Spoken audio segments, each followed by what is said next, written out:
ኢየሱስ አምላክ ኢየሱስ ወደ አምላክ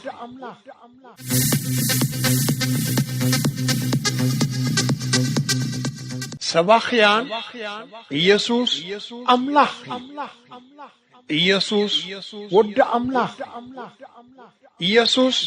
ጎይታይ ኢየሱስ አምላክ ክንስ ስጋ ሰብ ለቢስ ዝወረደ አምላክ ክብሉና ኢና ንሰም እንተ ሆነ ግን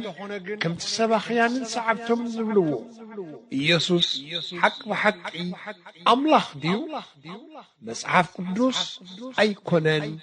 ይብል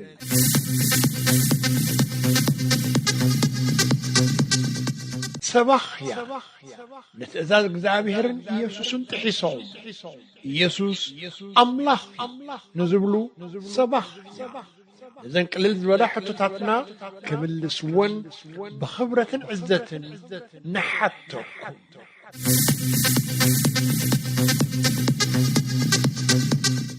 ቀዳማይ ሕቶ ኢየሱስ ኣብ መስቀል ምስ ተሰቕለ ንምንታይ እዩ ኣምላኸይ ኣምላኸይ ንምንታይ ሓደካኒ ዝበለ? ኣምላኽ ዶ ኣምላኽ ኣለዎ እዩ ንምንታይ ሓደካኒ